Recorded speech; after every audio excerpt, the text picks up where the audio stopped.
Scaring people with ghosts is easy. But if a movie can make the audience terrified without showing a single ghost, that's when you know it's real horror. And Obsession is exactly that kind of movie. The fear here doesn't come from spirits or demons. It comes from a wish, one-sided love, and the terrifying depths of human obsession. The story begins with 4 friends, Bear, Nikki, Ian, and Sarah. All 4 of them work at a music store owned by Sarah's father. Bear is a quiet, nervous guy who always keeps his feelings to himself. He's been in love with Nikki for years, but he's never had the courage to tell her how he feels. One day, Bear sits down at a diner with Ian and practices how he's going to confess his love to Nikki.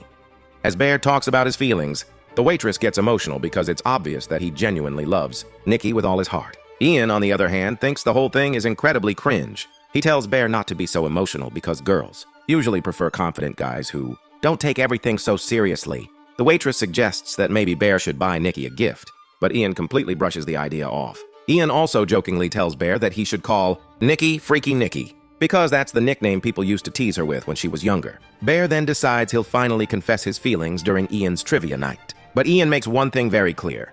Do whatever you want. Just don't ruin my trivia night. After dinner, Bear heads home. When he gets there, he's hit with a devastating shock. His cat is dead. He notices an empty bottle of medication lying nearby. The loss completely breaks him. He carefully preserves his cat's body so it won't decay, cleans up the house, and then sits alone, crying. Later that night, while lying in bed, Bear is staring at Nikki's profile picture when she suddenly calls him. She asks what time he's coming over that night. Bear tells her he can't make it, but he doesn't mention that his cat just died. Nikki keeps insisting that he should come anyway. Then she casually tells him something that completely changes everything. She's planning to quit her job at the music store. The moment Bear hears that, he panics. That job is the only place where he gets to see Nikki every single day. If she quits, he might never get another chance to confess his feelings. So he immediately changes his mind and agrees to come. While they're still talking on the phone, Nikki accidentally drops her crystal necklace down the drain. Bear realizes this and thinks it might be the perfect opportunity to buy her a replacement as a gift. He visits an antique shop filled with all kinds of crystal necklaces, but something else catches his attention. A strange little wooden object called the One Wish Willow. The label says that all you have to do is make one wish. Snap the willow in half and your wish will come true. The shopkeeper warns Bear that many people buy it, make a wish, and later come back, complaining that everything in their lives starts going horribly wrong. But Bear doesn't take the warning seriously. He buys the One Wish Willow anyway. Later, Bear meets up with his friends at a pub.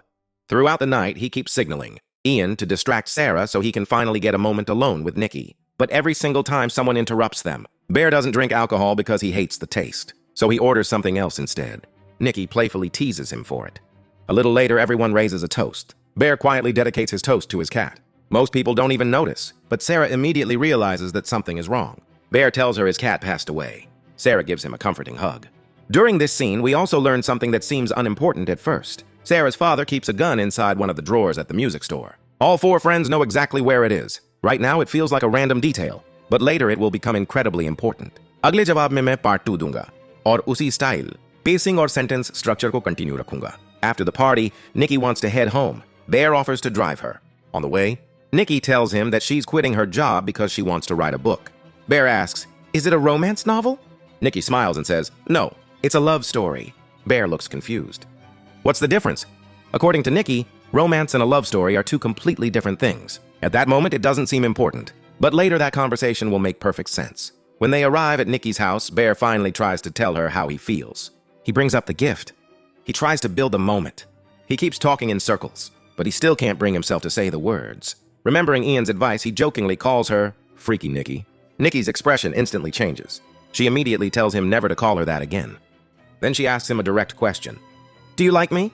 If you do, tell me right now." This was the biggest opportunity Bear had ever gotten, but he was so nervous that he denied it. Nikki simply walks into her house, leaving Bear sitting alone in the car. Only then does it hit him. She literally gave him the perfect chance, and he still couldn't tell her the truth. If he couldn't even admit his feelings when she asked directly, how was he ever going to confess? Frustrated and heartbroken, Bear pulls out the One Wish Willow. He closes his eyes and makes a wish. "I wish Nikki would love me more than anyone else in the entire world." Then, he snaps the willow in half. And from that exact moment, everything changes. Nikki suddenly stops before entering her house. She slowly turns around, walks back toward Bear's car, and asks in a strangely calm voice, "You brought me something, didn't you?" Caught off guard, Bear nervously says, "Yeah, but I accidentally left it at home." Then Nikki suddenly says, "My cat died?" But only a second later, she corrects herself.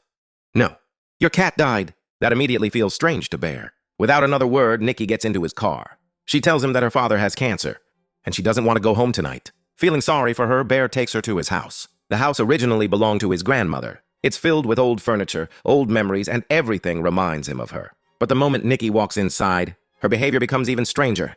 She smiles and says, "This house smells like you, and I love it." Then she walks straight to Bear's bedroom, takes off her clothes, and tells him to come closer. Completely nervous, Bear slowly walks toward her. Nikki kisses him. And after hesitating for a moment, Bear kisses her back. But suddenly, it's as if Nikki snaps out of a trance. She immediately pulls away. Bear panics and starts blaming her. "You were the one kissing me." Nikki apologizes. She says maybe she had some kind of panic attack. Then she starts crying. Eventually, the two of them fall asleep. Later that night, Bear quietly wakes up and searches online. Does the One-Wish Willow actually work? Some people say it's just a scam. Others claim it's completely real. The next morning, Bear wakes up to another surprise. Nikki has carefully decorated his dead cat with flowers, almost like a memorial. Bear doesn't like it at all. He tells Nikki how uncomfortable it makes him feel. She immediately apologizes.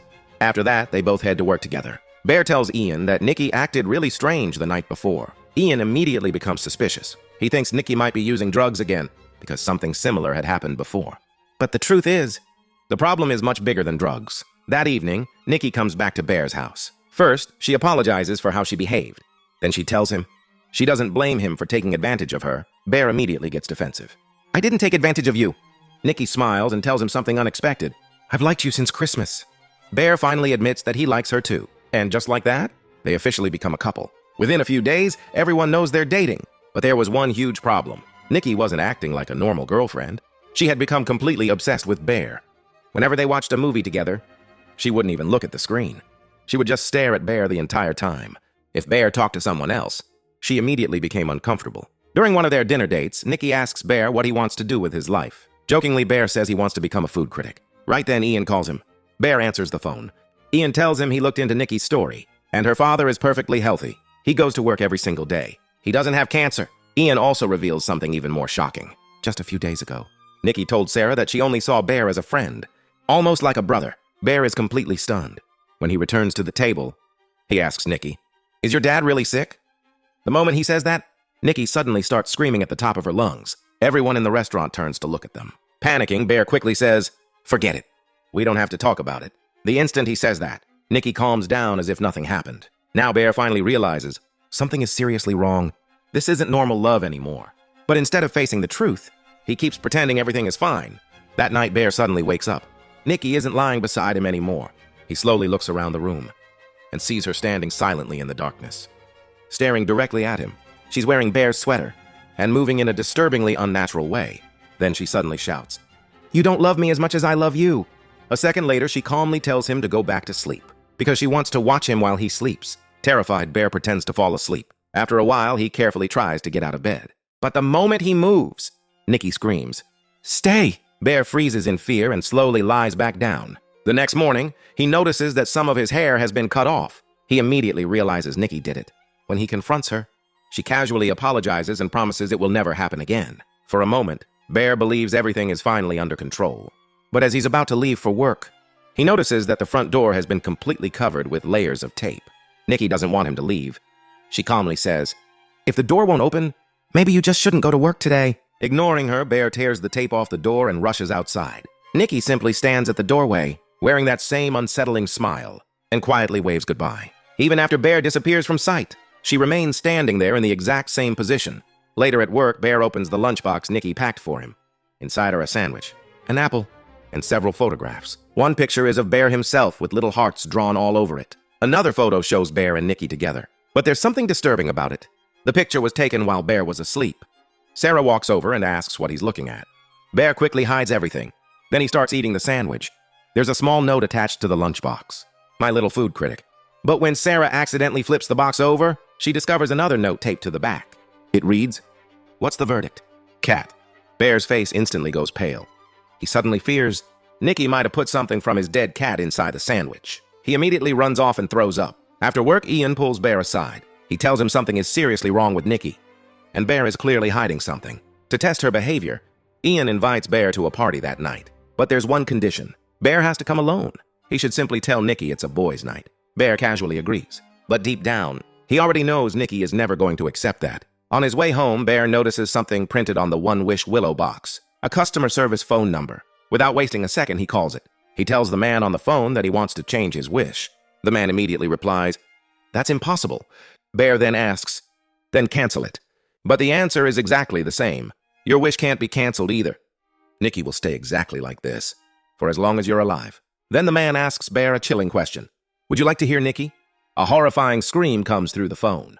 At that moment, Bear finally understands the terrifying truth. The real Nikki is trapped somewhere deep inside. The person walking around outside isn't really Nikki anymore. It's a twisted version of her, almost as if two different Nikkis now exist inside the same body. The real Nikki, buried deep inside. And Freaky Nikki, completely in control. When Bear gets home, Nikki is still standing exactly where he left her, wearing that same creepy smile.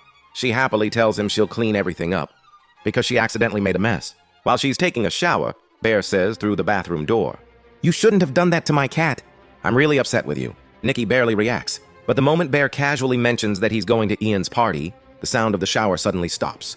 Nikki begins screaming, "If Sarah gets to go, why can't I?" The situation becomes so intense that Bear gives in immediately. "Fine, you can come too." So the two of them head to Ian's party together. When they arrive, Bear realizes there are girls there too. So this was never actually a boys' night. Everyone is playing a party game where each block contains a different dare. Bear tells a simple joke. Everyone laughs a little, but Nikki laughs so loudly, and for so long, that the entire room becomes awkwardly silent. Then it's Nikki's turn. She starts telling the story of Hansel and Gretel, but she twists it into something incredibly disturbing, enough to make everyone uncomfortable. The room falls completely silent. Next, it's Bear's turn. His dare says he has to kiss the person sitting on his left. Sarah is sitting on his left. The moment Nikki notices, she becomes furious. She yanks Sarah's stool backward, sits down beside Bear herself, and forces herself into that spot. With everyone watching, Bear has no choice but to kiss Nikki. Then Nikki smiles and says, "No one could ever understand how much I love Bear." Suddenly, her expression changes. For just a few seconds, the real Nikki breaks through. Terrified, she whispers, "This isn't me. What's happening to me?" Then she grabs a broken bottle and slashes her own face. A moment later, Freaky Nikki takes control again. Despite the blood running down her face, she simply smiles. Everyone is horrified. Bear rushes her to the hospital.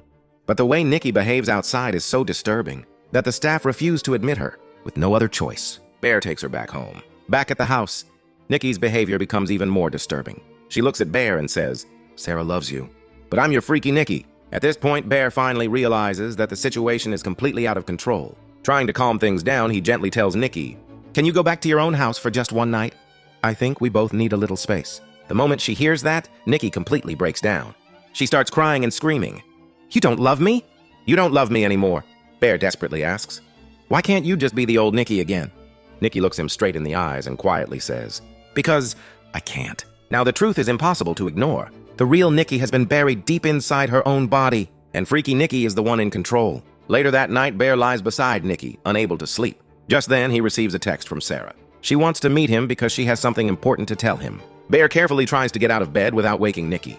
But suddenly, a weak voice comes from Nikki's body. It's the real Nikki. Barely able to speak, she whispers, "Please, kill me. I can't keep living like this." She warns Bear not to make any noise.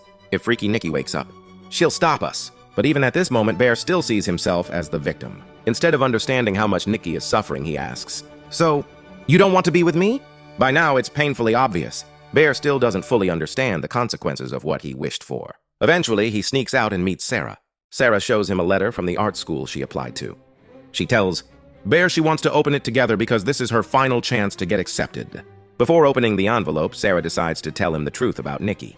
She explains that Nikki doesn't even speak to her father anymore, and most importantly, her father never had cancer. Then Sarah reveals something even more shocking. For the past 2 years, Nikki had actually been dating Ian. Suddenly, Nikki's earlier comment finally makes sense. When she said there was a difference between a romance and a love story, this is what she meant. Her relationship with Ian wasn't true love to her. It was just romance. She was searching for something deeper, a real love story. But Bear was never the person she wanted that story with. Sarah also hints that there's another girl who genuinely likes Bear. Bear quietly asks, "Is that girl you?" Sarah smiles. "During the party game, I was sitting on your left. You were supposed to kiss me." For the first time in the entire movie, the moment between them feels completely genuine. But before either of them can say another word, someone suddenly comes running toward them. It's Nikki. Without warning, she smashes the car's side window. reaches inside and brutally attacks Sarah. Within seconds, Sarah is dead. Bear is frozen in shock. He can't move. He can't even scream. Crying hysterically, Nikki looks at Bear and says, "Please don't be scared of me. I had to do it. This is all happening because of you." Then she calmly tells Bear that he has to help her hide Sarah's body. Terrified, Bear obeys. Together, they carry Sarah's body into the building. After that, Nikki sends Bear back home alone. While sitting in his car, Bear finally opens Sarah's art school letter. It's an acceptance letter. She got in. Her dream had finally come true. But now, none of it matters anymore. Completely broken. Bear drives straight back to the antique shop where he bought the One-Wish willow. Desperate, he begs the shopkeeper for another one. He wants to undo everything, but the shopkeeper shakes his head. Everyone only gets one wish. You can't make another one. There is only one way. Someone else would have to use their own wish. For you. Realizing this, Bear immediately goes to Ian. He tells him everything about the One-Wish willow. At first, Ian thinks it's all nonsense. To prove Bear wrong, he jokingly says, "I wish I had $1 billion. Then he snaps the willow in half. A second later, money literally starts falling from the sky. Ian's smile disappears. Now he knows the wishes are real. But by then, it may already be too late. Bear realizes something. Nikki loves him more than anything else in the world. Maybe, if he asks her, she'll use her wish to undo his. So Bear goes back to Nikki. But the moment he walks inside, he's horrified. Nikki has started transforming herself into Sarah. She's tattooing herself to look like her. She's smoking just like Sarah did. The entire room has been decorated in a disturbing, twisted way, and Sarah's dead body is still lying there.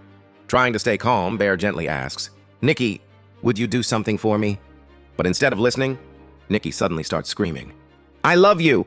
over and over again, while violently hurting herself. Just then, Ian arrives. Before anyone can react, Nikki pulls out a gun and shoots Ian. That's when we remember something mentioned much earlier in the movie. Sarah's father kept a gun inside a drawer at the music store. Nikki had stolen that very gun. Completely terrified, Bear somehow manages to calm Nikki down and carefully takes the gun away from her. Then he comes up with an excuse. "Why don't we both freshen up? And then we can get something to eat." Nikki happily agrees. Bear immediately walks into the bathroom, locks the door behind him, and finally accepts the horrifying truth. Everything happened because of his wish. Sarah is dead. Ian is dead. The real Nikki is trapped inside her own body. And there is only one way to end all of this. At first, Bear points the gun at himself, but he can't pull the trigger. Instead, he takes out the same medication that killed his cat and swallows all of it. A few seconds later, panic takes over. He regrets what he just did. He desperately tries to throw the pills back up.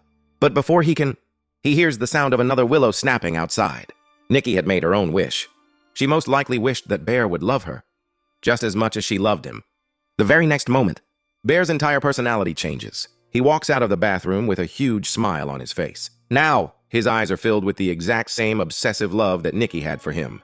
The two kiss. But the poison Bear swallowed has already started taking effect. Within moments, Bear collapses and dies. The instant Bear dies, his original wish is broken. And because Nikki's wish depended on Bear, her wish also comes to an end. At last, the real Nikki regains control of her body. She slowly wakes up, completely confused. She looks around the room. There are dead bodies everywhere. Blood covers the floor. The room has been completely destroyed. She has absolutely no idea what happened. But to the rest of the world, it's going to look like she did all of it. And with that terrifying realization, the movie comes to an end. At first glance, Obsession feels like a horror movie that simply warns us to be careful what we wish for. But underneath that, it's really about something much darker. Bear didn't truly love Nikki. He was in love with the version of Nikki that existed inside his own imagination. Instead of respecting her choices and accepting her feelings, he looked for a shortcut, and that shortcut destroyed every life around him. The movie's message is simple. Love can never be forced. The moment you take away someone's free will, it stops being love. It becomes a terrifying obsession. And that's the complete story of Obsession. If you enjoyed this video, don't forget to like, share, and subscribe to the channel. Thanks for watching, and I'll see you in the next one.